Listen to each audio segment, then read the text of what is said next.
Barselona Julian Alvares uchun 100 million limit ajratdi. Barselona keyingi mavsum uchun yulduz hujumchini sotib olishni maqsad qilmoqda va ularning asosiy tanlovi Julian Alvares bo'lib turibdi. Biroq kataloniyalik gigantlar ortiqcha xarajat qilishni xohlashmayapti. Mundo Deportivo nashri xabar berishicha, ushbu operatsiya uchun jami 100 million yevro maksimal limit sifatida belgilangan. Robert Lewandowskining ham shartnomasi yakunlanish arafasida va hujumchi deyarli 40 yoshga kirayotgani sababli Barselona yaqin kelajakda kuchli hujumchini qo'lga kiritish zarurligini yaxshi tushunib turibdi. Ferran Torres yaxshi o'yin ko'rsata olmayotganini inobatga olsak, keyingi mavsumga kataloniyaliklar hujumga kuchliroq markaziy hujumchi kerakligini yaxshi tushunib turibdi. Kamiga so'nggi oylar ichida Camp Nouga ko'chish mumkin bo'lgan bir necha nomlar ham paydo bo'ldi. Saylovlar yakunlanmaguncha barcha transfer ishlari hali ham so'roq ostida qolmoqda. Shu sababli Julian Alvares hozirda Barselonaning yangi 9-raqamli hujumchisi bo'lish uchun eng katta favorit sifatida qaralmoqda. Avval u Yevropaga o'tishdan oldin River Plate'da o'ynagan vaqtida Atletico Madrid bilan bog'langan edi.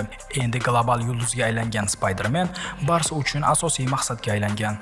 U o'z intervyularida ham kelasi mavsum qaysi jamoada o'ynashi noaniq ekanligini va hozircha Atletico Madridda hammasi yaxshi ketayotganini ochiq aytgan. Mundo Deportivo nashri bu izohlarni Barselona uchun aniq signal sifatida talqin qilmoqda. Klub uning xizmatlarini qo'lga kiritmoqchi, lekin transfer bozori bu transfer uchun beparvo bo'lib qolmasligi aniq.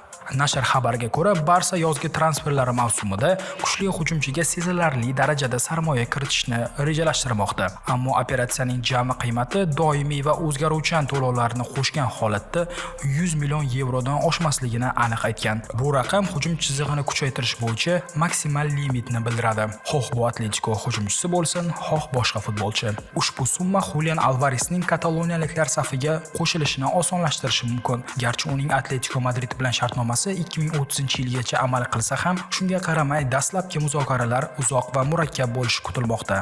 Bu borada futbolchining o'z harakatlari, imo-ishoralari yoki qo'shimcha qadamlari uning kelajagini aniqlashda muhim rol o'ynashi mumkin. Sizningcha Julian Alvares keyingi mavsumda kataloniyaliklar safiga o'tadimi? Videoni shu joyda pauza qiling-da va izohlarda o'z fikringizni yozib qoldiring. Bernabeu stadioni tarixdagi eng katta o'yinlardan biriga mezbonlik qiladi. Xabaringiz bor, Finalissima 2026 Ispaniya-Argentina uchrashuvi 27-mart sanasida Qatar shahrida o'tkazilishi kerak edi. Lekin yaqin sharqda mojarolar tufayli o'yin Santiago Bernabeu stadionida o'tishi rasman e'lon qilindi. UEFA va CONMEBOL rasman allaqachon kelishuvga erishganini xabar qilmoqda.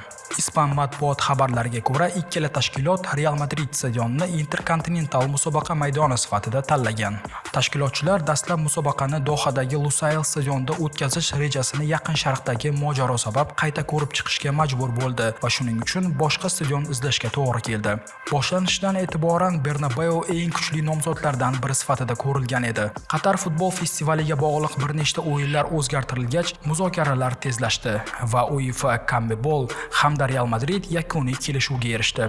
Madrid shahri shuningdek shu kuni yana bir xalqaro o'yinga mezbonlik qilish mumkin, chunki Marokash Ekvador bilan Metropolitano stadionida o'ynaydi. Bu katta politsiya kuchini talab qilsa-da, AS nashrining xabariga ko'ra, mahalliy hokimiyat shaharda ikkala o'yinni ham xavfsiz tarzda o'tkazish imkoniyatiga ishonadi.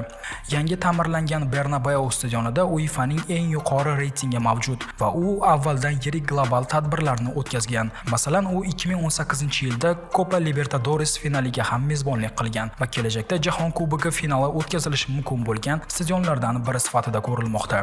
Stadionning joylashuvi logistika uchun qulaylik yaratadi, ayniqsa Argentina terma jamoasi uchun, chunki ularning tarkibida Ispaniyada faoliyat yuritayotgan bir nechta futbolchilar, jumladan Real Madrid, Atletico Madrid va Barselona vakillari ham bor. Chelsea futbolchisi Pedro Neto UEFA tomonidan jazolanishi mumkin. Sababi u Paris Saint-Germainga qarshi UEFA Chempionlar Ligasi o'yinida to'p uzatuvchi bolani itarib yuborganligi uchun intizomiy ish ochilgani e'lon qilindi. UEFA bayonotida shunday deyiladi: Pedro Neto sportga xos bo'lmagan xatti-harakati uchun unga nisbatan intizomiy ish ochildi. UEFA intizomiy organlari bu ish bo'yicha keyinchalik qaror qabul qiladi. Hodisa chorshanba kuni Chempionlar Ligasi 1/8 finalining birinchi o'yini vaqtida yuz berdi. O'sha paytda Chelsea 4-2 hisobida ortda borayotgan edi. Neto tezroq o'yinni davom ettirish uchun to'pni olishga yugurib borib, to'p uzatuvchi bolani itarib yuboradi. Bu holat ikki jamoa futbolchilar o'rtasida kichik janjalga sabab bo'ladi. Keyinchalik Neto boladan uzr so'radi va unga o'z futbolkasini berdi. Neto TNT Sport telekanaliga shunday dedi: "Biz yutqizayotgan edik va o'yinning hissiyotlari ichida to'pni tezroq olishni xohlab, uni biroz itardim.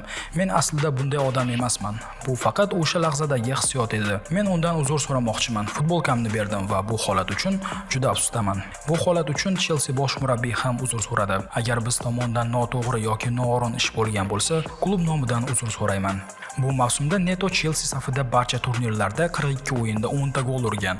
U ehtimol kelasi seshanba kuni bo'ladigan javob o'yinida diskvalifikatsiya sababli o'yinda qatnashmasligi mumkin.